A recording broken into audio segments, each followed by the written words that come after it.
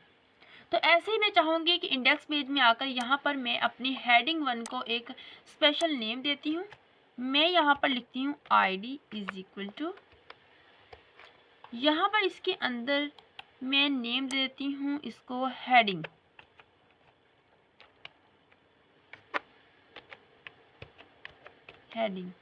ये मैंने नेम दे दिया, कंट्रोल प्लस ऐसा करके सेव किया और CSS में आकर यहाँ पर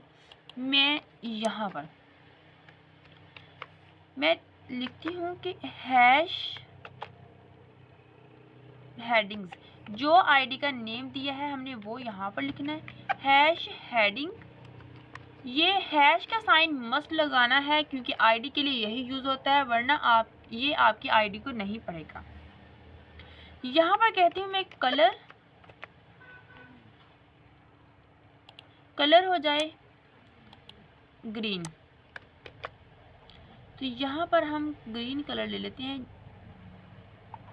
यहाँ पर ये ग्रीन कलर है, ये ले लेते हैं और इसे कंट्रोल प्लस एस दबाकर सेव कर लिया हमने। ये देखिए यहाँ पर हेडिंग 1 में ऊपर कलर दिया हुआ है एको, उसके नीचे हमने आईडी, एक स्पेशल आईडी देकर हमने उसका जो कलर है वो ग्रीन कर दिया।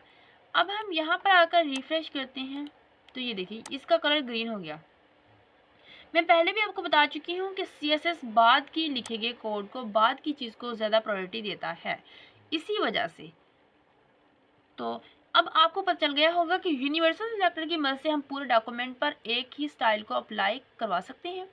एलिमेंट के ज़रिए हम हर एलिमेंट को अलग से सिलेक्ट कर सकते हैं और आईडी के ज़रिए हम अपने हर एलिमेंट को, अगर हमारे पास काफ़ी सारे एलिमेंट्स हैं एक ही, जैसा कि हेडिंग 1 बहुत ही ज़्यादा हमारे पेज में बहुत ही ज़्यादा सारी जगह में, जैसा कि हेडिंग 1 हमारे पास 2 या 3 यूज़ की गई हैं, तो हम उनको एक अलग आईडी के ज़रिए एक अलग अलग नेम दे सकते हैं, फिर उनका अलग अलग से हम स्टाइल कर सकते हैं, अप्लाई करवा सकते हैं। तो जैसा कि मल्टीपल्स आईडीज़ होती हैं, जैसा कि ऐसे भी हो सकता है कि हमने हेडिंग 1 में, हेडिंग 2 में और हेडिंग 3 में एक ही कलर करवाना है। जैसा कि मेरे पास यहाँ पर हेडिंग 3 है और मैं चाहती हूँ कि मेरी हेडिंग 3 में भी जो कलर हो वो हेडिंग 1 वाला ही हो, तो हम इसके अंदर हेडिंग 3 के अंदर भी आकर यही हेडिंग दे सकते हैं। यानी मल्टीपल हेडिंग्स एक ही एलिमेंट में, मल्टीपल एलिमेंट्स में एक ही हेडिंग देकर हम इसे सिलेक्ट कर सकते हैं। कंट्रोल प्लस सेव किया और अब यहाँ पर आकर रिफ्रेश करती हूँ तो ये देखिए। लेकिन बात ये है कि ये वाला तरीका यूज़ करना कि आईडी के ज़रिए मल्टीपल एलिमेंट्स को सिलेक्ट करना, उन पर स्टाइल अप्लाई करवाना एक बैड टेक्निक्स है प्रोग्रामिंग में। अगर हम मल्टीपल एलिमेंट पर एक ही स्टाइल लगाना चाहते हैं तो आप क्लास सिलेक्टर का इस्तेमाल कर सकते हैं। तो अब हम देखते हैं क्लास सिलेक्टर को। क्लास सिलेक्टर में आपने डॉट का यूज़ करना है, डॉट माई क्लास, इस तरह, जैसा कि मैं आपको प्रैक्टिकल करके दिखाती हूँ। यहाँ पर आते हैं, पहली सारी हम जितनी भी हमने लगाई थी उसे डेलीट कर देते हैं। ओके, यहाँ पर मैं लिखती हूँ इंडेक्स पेज में आकर, यहाँ पर ये जो मैंने आईडी लिखी है इसे मैं ख़त्म कर देती हूँ यहाँ से भी। तो हेडिंग 1 में मैं क्लास लगाती हूँ, अपनी क्लास इज इक्वल टू, इसके अंदर मैं नाम देती हूँ